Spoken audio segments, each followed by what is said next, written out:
പ്രിയമുള്ളവരെ, reporter breaking. ലൈംഗികാതിക്രമ കേസിൽ സംവിധായകരും മുൻ എംഎൽഎയുമായ PT കുഞ്ഞുമുഹമ്മദിനെതിരെ തെളിവുണ്ടെന്ന് പോലീസ്. റിപ്പോർട്ട് ഉടൻ സെഷൻസ് കോടതിയിൽ സമർപ്പിക്കും. സംഭവ സമയം കുഞ്ഞുമുഹമ്മദും പരാതിക്കാരിയും ഹോട്ടലിൽ ഉണ്ടായിരുന്നുവെന്നും പരാതിയിൽ പ്രഥമനിഷ്ഠയാ കഴമ്പുണ്ടെന്നുമാണ് കണ്ടെത്തൽ. കുഞ്ഞുമുഹമ്മദിന്റെ മുൻകൂർ ജാമ്യാപേക്ഷ കോടതി ഉടൻ പരിഗണിക്കും.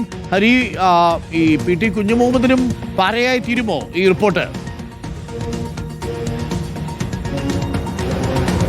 അരുൺ, ഇപ്പോൾ പ്രാഥമികമായിട്ട് പോലീസ് കണ്ടെത്തിയിട്ടുള്ള വിവരങ്ങൾ പ്രകാരം ആ പരാതി, ലൈംഗികാതിക്രമ പരാതി എന്ന് പറയുന്നത് ചലച്ചിത്ര പ്രവർത്തകയാണ് പരാതി നൽകിയത്. ആ പരാതിയിൽ കേസെടുക്കാനുള്ള കഴമ്പുണ്ട് എന്ന് കണ്ടെത്തിയതിനെ തുടർന്നാണ് കേസെടുത്തത് എന്നടക്കമുള്ള വിവരങ്ങൾ ചേർത്തുകൊണ്ടാണ് ആ പോലീസ് റിപ്പോർട്ട് അല്പസമയത്തിനുള്ളിൽ തന്നെ തിരുവനന്തപുരം പ്രിൻസിപ്പൽ സെഷൻസ് കോടതിയിൽ സമർപ്പിക്കുക. അതായത് പോലീസ് നടത്തിയിട്ടുള്ള ഒരു പ്രാഥമിക അന്വേഷണമുണ്ട്. ഒരാഴ്ചത്തോളം എടുത്ത് ഒരു പ്രാഥമിക അന്വേഷണം നടത്തി. അതിൽ ഹോട്ടലിലെ CCTV ദൃശ്യങ്ങൾ ശേഖരിച്ചു. ആ ദൃശ്യങ്ങളിലൊക്കെ മനസ്സിലാക്കാൻ സാധിച്ചതും ഹോട്ടലിലെ രേഖകളിൽ നിന്ന് മനസ്സിലാക്കാൻ സാധിച്ചതും ഈ സംഭവം നടന്നുവെന്ന് പരാതിയിൽ പറയുന്ന അതേ സമയത്ത് രണ്ടുപേരും ഹോട്ടലിലുണ്ട് എന്നുള്ളതാണ്. മാത്രമല്ല PT കുഞ്ഞുമുഹമ്മദിന്റെ പേരിൽ ഒരു മുറിയും അവിടെ ബുക്ക് ചെയ്തിട്ടുണ്ട്. അപ്പോൾ പ്രഥമ ദൃഷ്ട്യാ പരാതിയിൽ പറയുന്ന കാര്യങ്ങളിൽ കഴമ്പുണ്ട് എന്ന് തന്നെ പോലീസിന് ബോധ്യപ്പെട്ടിരിക്കുന്നു. അതുകൊണ്ട് തന്നെയാണ് കേസെടുത്തത്.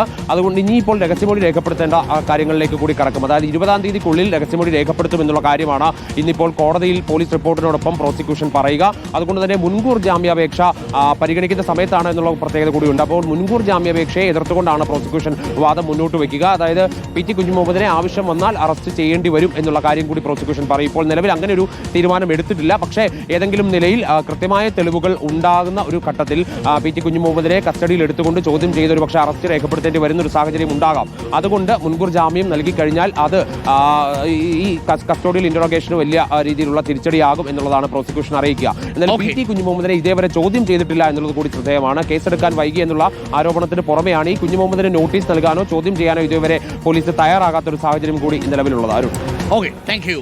ഇപ്പോൾ ഹരിമോഹനാണ് വിവരങ്ങൾ നൽകിയത്. അങ്ങനെയാണെങ്കിൽ PT കുഞ്ഞുമുഹമ്മദ് നേരത്തെയുള്ള MLA ആണ്. അദ്ദേഹത്തിനെതിരെയും ഒരുപക്ഷെ നിരീക്ഷണം വന്നേക്കാം. മുൻകൂർ ജാമ്യം പരിഗണിക്കുമോ ഇല്ലയോ എന്നുള്ളതാണ് അറിയേണ്ടത്. അല്പസമയത്തിനുള്ളിൽ സെഷൻസ് കോടതി മുൻകൂർ ജാമ്യാപേക്ഷ പരിഗണിക്കും.